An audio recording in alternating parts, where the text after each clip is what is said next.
Okay, yeah, 35 is just rolling around, so we'll get started. Can everyone hear me in the back?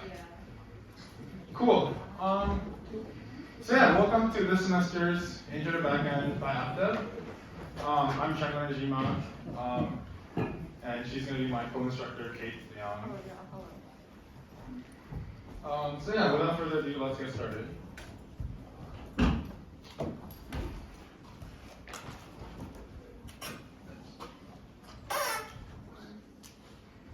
Yeah, so we'll cover some logistics first. There will be some content today. But yeah, let's just get the logistics out of the way. By the way, thank you all for coming. It is kind of late at night and on like Mondays and Wednesdays, but we're glad that you're here. Hopefully the weather stays this way, so you guys keep coming, but we'll see how that goes. So first things first, I want everyone to enroll in CS 1998, section 603. We are a 2-credit pass-fail class, and please only enroll if you have passed the pre-test and submitted the Google form for our class. Once you have done that, Kate emailed you a link to our Ed discussion, so please join that as well. That'll be our main source of communication. So if you need to ask any questions, and a lot of important information is going to be posted there from our side as well. And if you're not on the discussion, maybe you enrolled late, then please email courses@cornellappdev.com. That is also going to be here for the whole lecture if you need to contact us for whatever reason.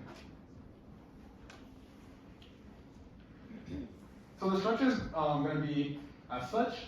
We're going to have lectures, which is going to be more content heavy. On Mondays, we'll finish lecture. And on Mondays, we'll begin this thing called the demo, which will be a live coding demonstration. And on Wednesdays, we'll finish the demo, and then we'll have an open work session. Hopefully, we'll get some TAs to trickle in and help us out. We actually have a TA here, Gonzalo. But yeah, during work sessions, you guys are going to have some time to work on the homework, and you can ask us or the TAs for help. Again, between 8:35 and 9:25 here in Phillips 101. Also, at the end of every lecture, we're going to have a Kahoot to record attendance, and we might have a running leaderboard or something for the semester. So if you guys want anything or want some prizes, we might have that too. And recordings of lectures will be uploaded to our YouTube channel. We're not going to make any guarantees as to when it'll be uploaded, except by Friday. So that's also another little incentive for you to come to lecture. Assignments. There's going to be weekly coding assignments. They'll be released after Wednesday lecture, and it'll be due the following Wednesday at 11:59 p.m. Along with those coding assignments, there will be a weekly feedback form, just to gauge how you guys feel about the course, if you have any feedback. So yeah, please fill those out as well. They'll be part of your grade. For the assignments, you have 6 total slip days that you can use on any assignment. There will be no accepted submissions after Saturday, 11:59 p.m., meaning that if you use more than 3 slip days on an assignment, unfortunately, we'll just have to give you a 0 for that assignment. But it is a pass-fail course, so you don't have to worry about that that much. For every day you miss after the slip day, we will have a 1-point penalty for each day you use.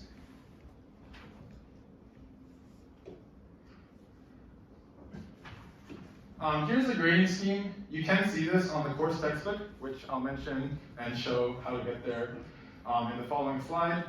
But as you can see, each project is 10% of your grade, and the final project will be worth 30%, with the weekly surveys being 5% of your grade, and attendance being another 5% of your grade.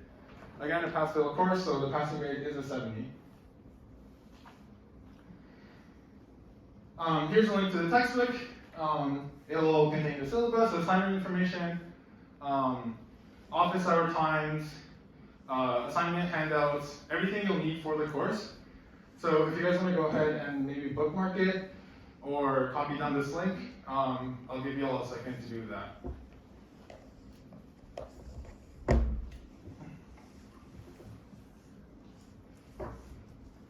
Who's not good to move on yet? Cool.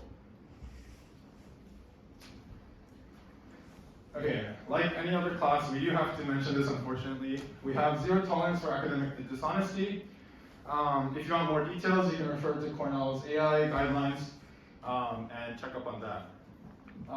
Again, academic dishonesty is like not very well defined. Talking amongst yourself is completely fine, but say copying and pasting code from someone else's assignment is not. You can use Stack Overflow. We're not going to be that harsh on you guys about it. But if you guys do use external sources, please do cite them. And yeah, unfortunately, if we do find out about an AI violation, we will have to drop you from the course. Our faculty advisor is Professor White. If you guys have taken 1110 with him, he is a great but intimidating guy. I'm actually taking game design with him this semester, and I got ghosted several times. So that's great. So here's what the course is going to look like. The first 4 lectures, or the first 4 weeks, are going to be on how to build a good backend. And then the next 2 will be on how to deploy it, so making it accessible for other people to use your backend code. And then the last 2 is going to be the most exciting, the hack challenge. So the hack challenge is our semesterly event where we have you guys taking the Intro to Backend course, group up with people from Intro to iOS, Intro to Android, Intro to Design, and make a fully fledged app from ground up. So this is, especially for freshmen, a really great opportunity for you to just slap a project on your resume. And we also have some miscellaneous pretty cool lectures planned ahead, like authentication, how to sort images, and OAuth, which is like Google and Apple sign-in. So we are the instructors. I'm Shango. I'm a junior taking or majoring in CS, and she's Kate. Hi everyone, I'm Kate. I'm a sophomore CS major. I took this class my freshman fall, and I really enjoyed it. And then I joined AppDev like the semester after on the backend team. So yeah, I hope you all enjoy this course as much as I did. Yeah, we are friendly. We do not bite. Please come talk to us about anything, about code, about backend career, life, literally anything. Yeah, we'll host office hours. We'll be here for a bit after lecture if you want to talk to us. So yeah, please come talk to us.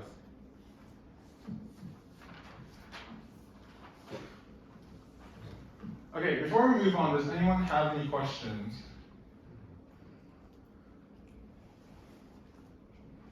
Cool. So yeah, let's begin. We'll get started into the content for today.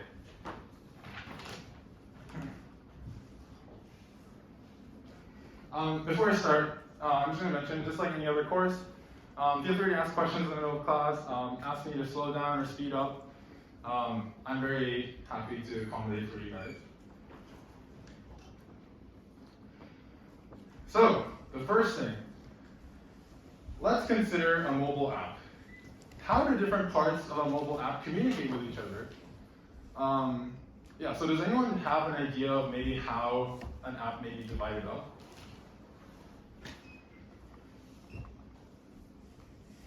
Has anyone heard of front end versus back end?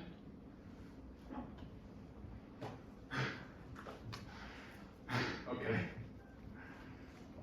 Yeah, so to sum it up, an application is split up into many parts that interact with each other, that communicate with each other.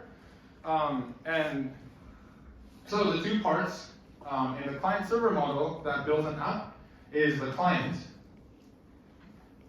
So what a client is it's just any device that you may have. So your computer, your phone. The client is the device that interacts with the user, being you. It runs front-end code. So anyone maybe know what front-end is? Yeah? It's what the user sees and all the buttons stuff. Right. So yeah, the front-end is what the user interacts with, right? That's exactly correct. So if, let's say, you're on Instagram and you see that like button, right, that's the front end. If you see the image, that's the front end displaying it to you.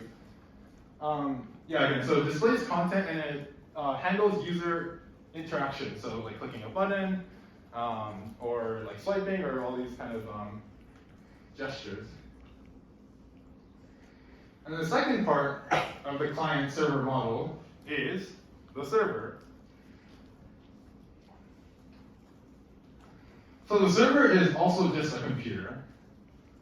But if the front-end code, or if the device or client runs front-end code, what code would the server run? Come on, you guys were very energetic before class. Right, so it runs backend code, right? So yeah, you might have heard of a server in the context of cloud computing. Maybe you guys made a Minecraft server together. But a server is just another computer, but it's much more powerful and much larger, usually. And it handles all the data in an application. So for instance, if you're watching YouTube, right, you don't want every single video on YouTube stored on your phone. You want the backend to send you appropriate content for whatever you request for. So if you click on a YouTube video, that's what's shown to you, not the entirety of YouTube. So yeah, it's a centralized point of accessing information, and it communicates with the clients, being you guys.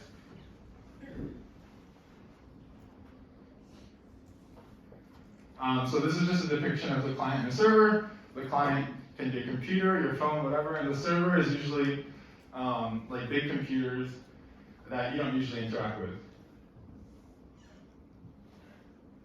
So how do they communicate? How exactly do they communicate, right? I just explained to you that these are two different entities that exist, but let's dive into how they actually talk with each other. So let's consider Google.com, right? It's a URL that probably a lot of people have seen. So the first part of the URL is this HTTP part. It stands for Hypertext Transfer Protocol. Y'all don't need to know that. But it defines message and message formatting and transition standards. So this is like how data is sent and how data is received. And it's used literally everywhere and is the protocol that we're going to use for this class. Although there are some other niche ones, but you guys don't have to worry about that. And the next part of the URL is this Google.com. Now Google.com is a domain name, but a domain is different than a server. Domain names need to be translated into what's called an IP address. And IP addresses are just a bunch of numbers that is assigned to each domain name. So the way it works is, let's say I'm on my computer and I'm like, okay, so I want to access Google.com. Well, I ask this thing called a DNS, a domain name system. So I ask, where is Google.com? And the domain name system gives me the IP. Using that IP, I can finally access Google.com. But obviously, a URL is much more, Google.com is much more easier for you guys to use than you did. Then a bunch of numbers, which is why we have this DNS to translate, readable URL to IPs for us. Any questions so far? Am I moving too fast? Am I moving too slow? Good? Cool. So, what is a request? A request is something that's initialized by the client. A request is you going, look, I want to watch this video. I want to look at this post. I want to make this comment on a post. It's something that's initialized by the client. It's done over the internet, which is just a fast connection of computers. And in a request, we have three parts. The URL, which is to indicate the request destination. The method, which is the type of request that we're making. And the body that contains any additional information for the server that might be useful to them.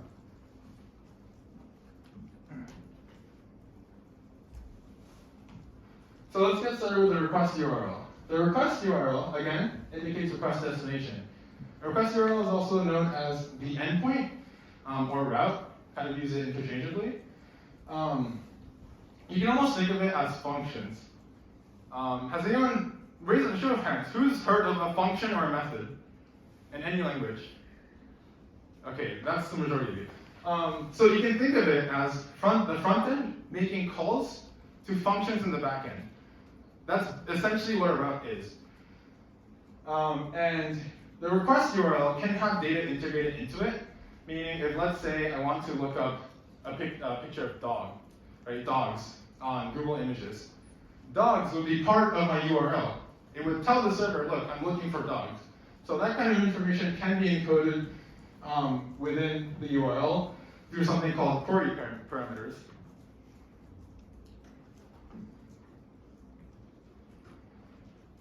So the request methods. There's four main archetypes of operations done to applications with databases. The acronym is CRUD. Does anyone know what CRUD is? Okay, that's fine. So these are the four main types of requests that can be made to applications with databases. It is a create request, right? So this is, if I wanted to create a user, I wanted to register a user, that would be a create operation. Retrieve is to get a resource. So if, let's say, I want to see a singular post, I would get that post. Update is update, right? If I want to update my profile picture, I would need to use update.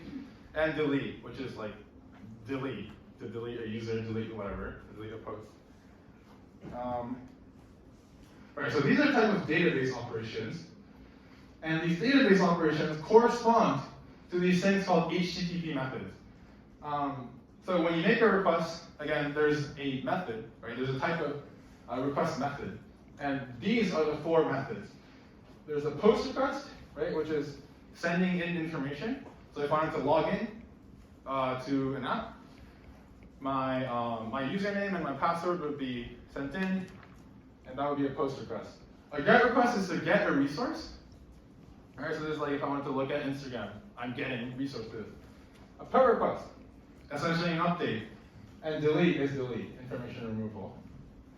There are many more, but that's beyond the scope of this class. So we'll just be covering these four for the class. There's these things called REST APIs or RESTful APIs. It's a very common way of designing these things called API, which is basically a backend. And RESTful APIs or REST APIs typically conforms to these four HTTP methods. Okay. So finally, the request body. The request body has important information for your backend server to process. So it's usually in a standardized format, plain text, JSON, HTML, etc. For this class, we're going to be using JSON as our format. It contains information necessary for desired operation. So if, let's say, I'm trying to log in, again, you would put your username and your password as part of your request body. If I'm trying to upload images, right, images will be part of my request body. Again, there can be information integrated to other parts of requests. So the most typical one is a query parameter, like I mentioned earlier. But there is a niche difference, and I'll get into that in a second.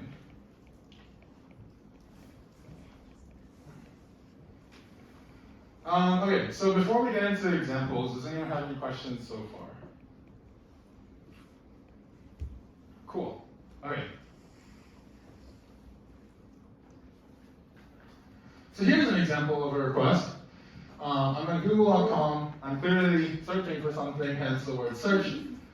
What does this question mark Q equals query mean? Anyone want to take a jab at what this means?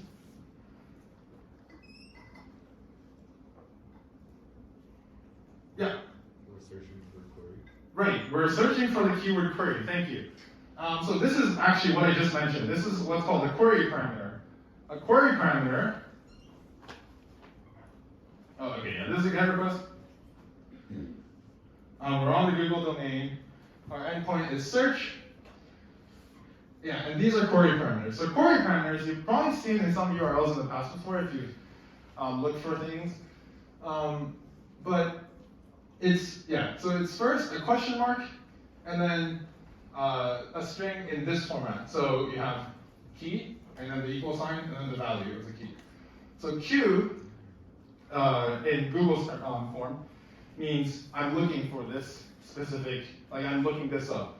So I'm looking up query. If I look up cat, right, Q would say the same, equals would say the same, but query would be replaced with cat. And if you wanted multiple query parameters, you'd separate it like so, with an ampersand in between. So let's examine another one. This is when we're logging into Google. Right, this is a post request. So I'm sending information to the server. Our route path is login. And yeah, so the request body is in JSON format. If you guys have used dictionaries or in Python or hash maps in Java, you'll know what this is. That's the key, right? It's saying my username is JS123 and my password is password. Very secure. I will have to note that JSONs, the strings have to be in double quotation marks. So for those of you used to Python, string literals with one quotation mark is not going to work. Okay, we covered a lot so far. Does anyone have any questions so far? Cool, so we covered what a request was, right? A request is something initialized by the client, and it's requesting a resource or requesting something from the server to be done. In return, a server gives us a response. Wow. A response is triggered by a client request. It returns a confirmation of a requested operation, unless your backend crashes and it doesn't do that. Response codes indicate success at a very abstract level. And the body, a response can also have a body, and it will contain important information, such as just giving you the resource that you requested for. So before we move on, does anyone have heard of 404 not found? Cool. So 404 is actually a response code. It's one of many response codes. It indicates that the requested resource was not found. Next. All right, so response codes. Here are some examples. 200 indicates success. Now there's different ones like 201, 202, which indicate like successful creation of a resource, successful deletion, etc., etc. But anything that starts with a 2, I think for the most part is success. 404 is not found. 500 is internal server error, meaning your backend just crashed. Okay, so here's an example request. So this is the same request that we just did earlier. We're searching for the word query. Our status code, right, that was returned to us is 200 because our search was successful. And the body is information that we requested for. So maybe we had 100 searches or 100 results that were found in the keyword query, which feels unlikely for searching on Google. But yeah, so if the count is 100, result maybe contains all the URLs to anything related to query that requested for. Here's another one, right? We just examined this as well. So this is a post request. We are requesting Google to log in. We are trying to log into Google. Again, so the status code maybe is 200 because we succeeded in logging in. Success may indicate if you were successful in logging in or not, and data might be say stuff like, okay, so here's you just logged in properly. Here's your login information, whatever.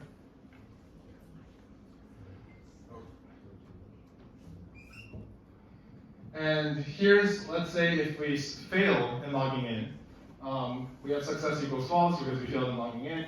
and maybe what our error was. You know, a common example could be like that your username or password is wrong. 401, by the way, means unauthorized. So yeah, let's summarize what we just covered. So we have the client and the server. The client makes a request to the server, right? And the server's response gets triggered. Again, you can think of this as like saying making function calls to the backend. And then data operations are done in the server. So this is like, you know, whatever it has to like do with the data that it just received. So for example, if let's say I'm on Uber and my driver's like, wow, Shingo is such a bad passenger, and they gave me a 0-star rating, right? They'd have to recalculate my 5-star perfect rating on Uber. So that's handled in data operation. And then finally, a response is returned to us. So this contains whatever resource we requested for. A lot of times it can contain nothing if, let's say, we want to delete a resource, and so on. So this response is returned to the client, and the front end handles that response and displays data accordingly. Okay, so we just covered a lot. Does anyone have any questions? Yes? Can we find these slides online? We'll post a recording. So yeah, you can just refer to that if you want to look at the slides. Textbook? We covered the textbook. It also has the content. Oh yeah, I mean yeah, textbook has like our recordings has, you know, like whatever we just covered is also going to be on the textbook, which is why it's very important that you guys have access to that. Anyone else? Yeah. When you mentioned it was a 1 from production, how much is that? Is that like 1 out of 100 or like? 1.4. Like you can do this time. Oh yeah. So all our assignments are going to be out of 10 points. There are ways to gain extra credit by doing, you know, additional work that will specify to you guys. But yeah, for every late day you do lose 10% of your assignment grade. Great question. Yeah. When someone refers to the cloud, does that mean like the backend? Yeah. So the cloud is like everything's stored in the server, right? Which is the backend. Are we good? Cool. So yeah, before we dive into the demo for this week, I do want to knock in some very important things about coding to you guys. So for those of you who already know about this, I'm sorry, but it is important to know as a programmer. So first thing, documentation. Documentation, super important. For you and others who read your code or use your app, to understand the functionalities of your code. I mean, I'm a junior in CS. I've written so many functions that I come back to 3 days later and I have no idea what it's doing.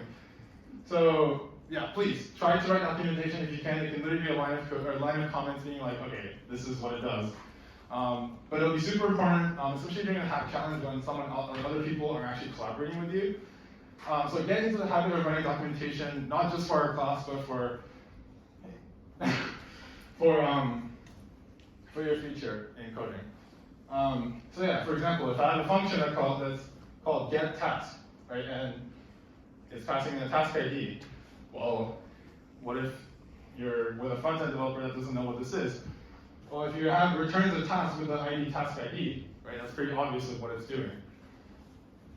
Yeah. That being said, avoid commenting code in places that's not necessary. So, for example, if I have a Boolean that's called data loaded, right, I'm not going to comment if the data hasn't loaded. That's just saying what it is. Like if I have Legos, right, I'm not going to be like, this isn't going to be like, this is a red Lego. That's not going to tell me on the manual. So, yeah, please don't put too much comments. This is just going to make your code illegible.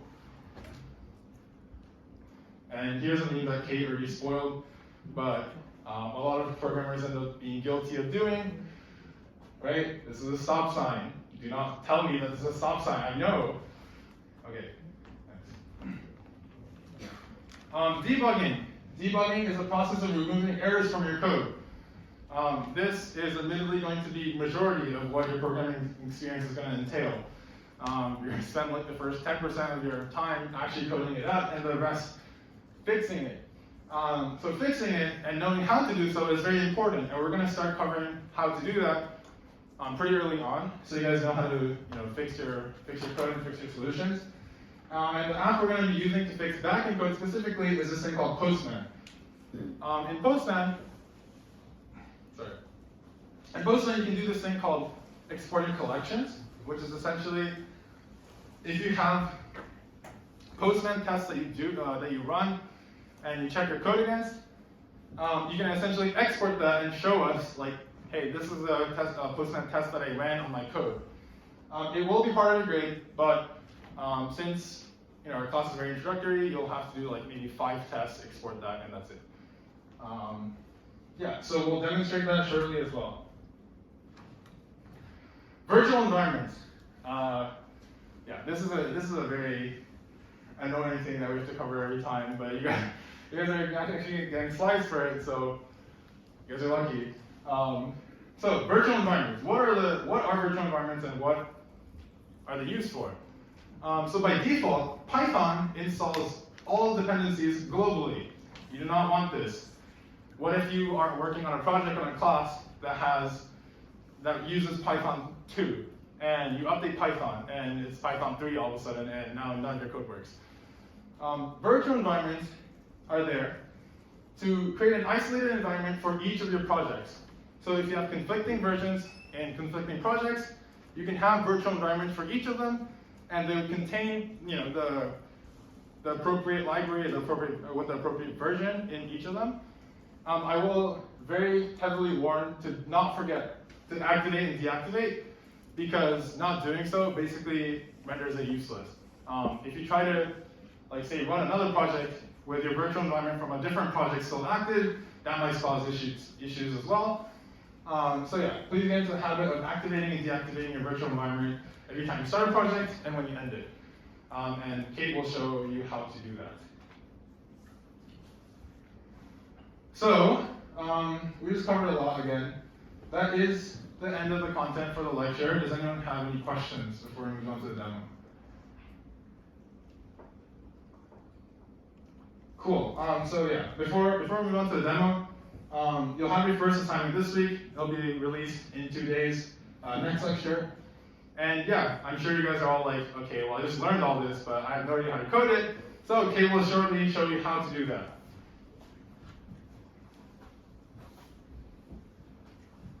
Okay, yeah, I can just mention this now. Oops.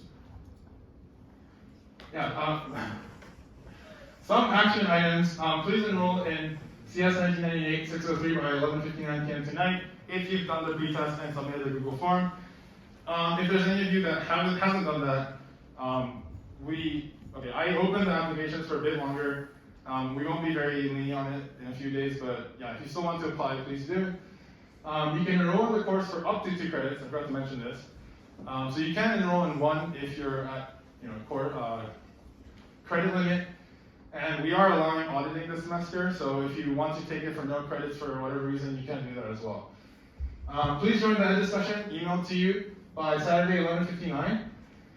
If you guys did not receive the email with that discussion, please email courses@cornell.com. PA1 is due next Wednesday, so that's in 9 days, and yeah, let's get into the demo. Okay. Okay. Cool. So, basically, on the course textbook, pretend you didn't see that. Basically, if you go to routes and then pre-class to-dos, there's gonna be a demo starter code. So go ahead and download that, and then, just open it, like in VS Code. So that's like the primary thing we're going to be using today /Wednesday. But yeah, so basically, before we get into that, I'm just gonna show y'all like very basic like terminal commands. So basically, you can open your terminal. If you have a Mac, you can just like go to search and then search like terminal. And then yeah, you'll just get this. And then I think in the email, like under the getting started thing, there's also like this link to command line tools. So you want to get familiar with that. I'm going to cover some basic ones before we like start coding. So basically, the important ones that we want to use in this course, we have ls. And also I forgot to mention, if you have a Windows, the commands are going to be slightly different because there's like different, there's going to be like different like types of shells. So this is like ZSH. Yeah, so don't worry about it too much. Just know that Windows have like something different. And then you can like, I think on the textbooks, the command line tools, it's like, there's like the Windows one as well. So you can go ahead and like follow that. But they might be slightly different from like what I'm using. So just wanted to preface. But yeah, so ls just basically shows you all the files in your current like directory. So right now, like this is my root, and then like this is basically all I have.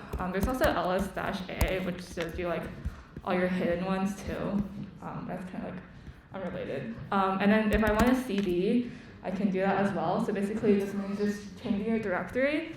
So if I want a cd into my folder called AppDev, I can do that, and then you see the root changes from like the like squiggly thing to AppDev.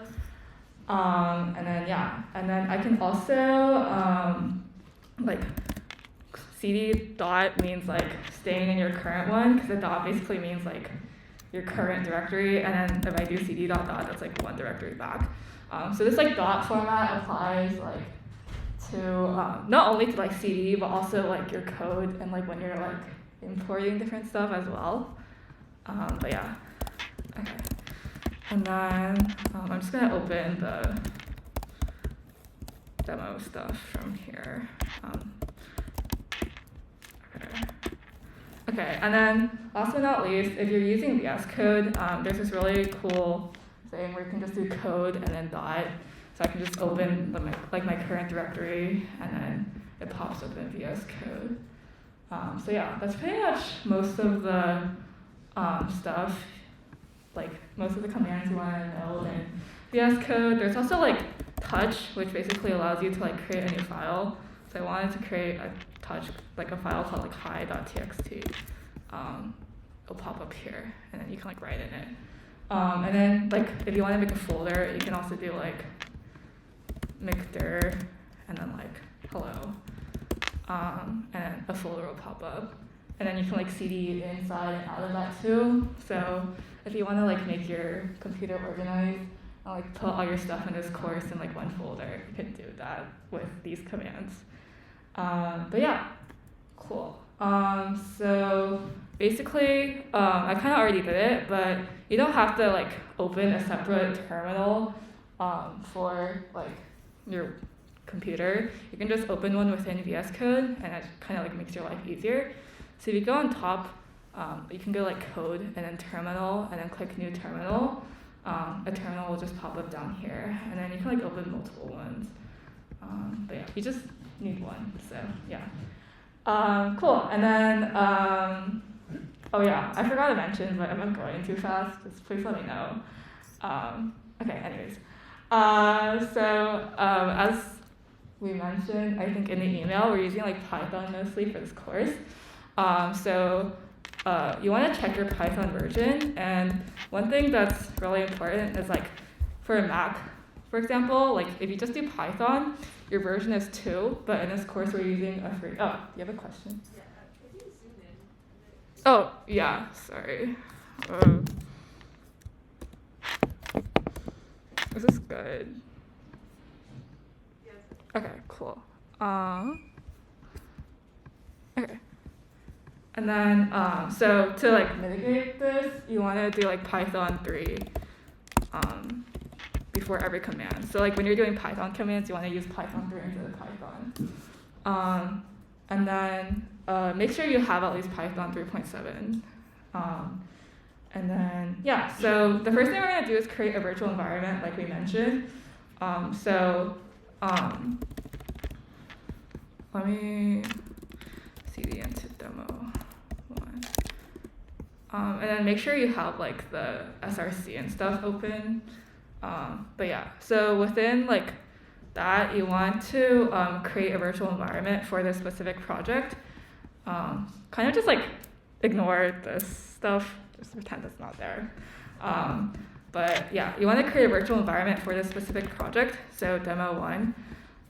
So I want to do Python 3-m and then VM. And basically, this creates a virtual environment. And then, yeah, so within Windows, it's a bit different. I think it's like scripts. I think it might be here somewhere. Or not. But I think if you search it up, it's like scripts or something. Yeah, I think you can like search stuff really easily.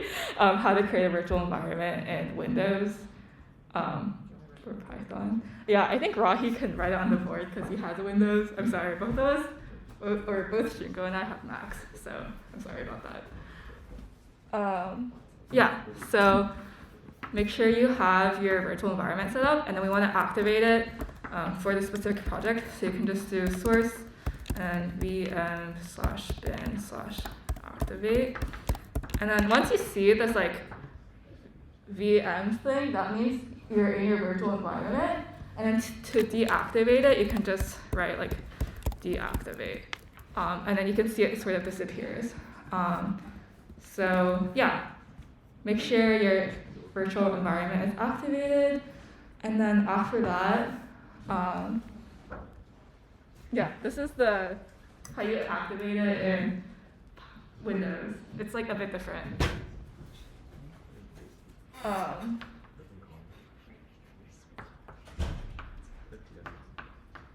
Let me know if you need time. Yeah. I don't know if you can see that also. But it's like VM/script/activate, and if you have permission issues, let us know, and then we can go around and help y'all. But yeah, is everyone good with this? Okay, cool. So after that, we're gonna download all the requirements you need. So if you go to your requirements.txt, you'll see you have like some things written down. So these are basically like different packages. And then Python has something called pip, which allows you to download like different packages, and it's just like this Python package management system. So we're gonna do pip 3, and then install -r requirements.txt. Oh, sorry. And then make sure your requirements.txt is like in the same folder. So as you can see here, like it's like within my SRC, so you want to make sure you're referring to that. If it helps, you can like cd into your SRC, and then just like do this. So yeah, make sure you have everything installed. So once you have everything installed, you should see like the successfully installed thing within your virtual environment. And yeah, that basically means that you have all the packages you need for this assignment/demo ready. Is everyone good with this? Oh, go back to like this, where like the command. I'm pretty sure like a lot of people didn't have their scripts activated for Windows because you need to turn on developer mode for it. Okay. Okay. I don't really know the Windows commands. Sorry. Let me see. I mean, if you ran the thing that you put on the textbook, you would have gotten script error because you're not allowed to run scripts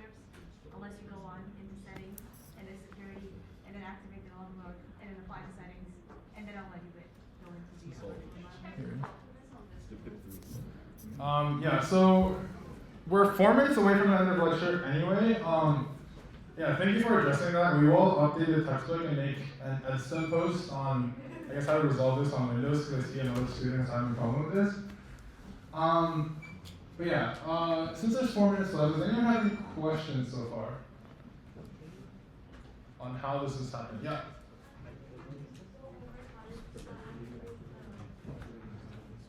The virtual environment? Yeah, Are you on a Mac? so it's just source. So it's just source and then VM/bin/activate. And then make sure you're in the same level as your virtual environment. So I have to actually see the out here. And then let me deactivate. Okay, yeah, so if I do source, VM bin/activate, you can see that I'm in my virtual environment. And a good way to sort of memorize this is if you go inside your virtual environment and then you can explore everything. So these are all the packages I downloaded just now. And if you go to bin, you can actually see the activate. So you can kind of explore it, and it kind of helps you memorize how to activate your virtual environment. But yeah, was that helpful / clear how to activate your virtual environment? And yeah, like Kate showed, the way you deactivate it is just typing deactivate in the command line. But yeah, I hope people were able to solve the virtual environment. This is usually the most annoying part of our course, is the first part. And since we do have 2 minutes left, we're probably gonna wrap it up here. And oh, actually, we have the Kahoot. So if people can stay for 5 more minutes, we'll get that started. Oh yeah, and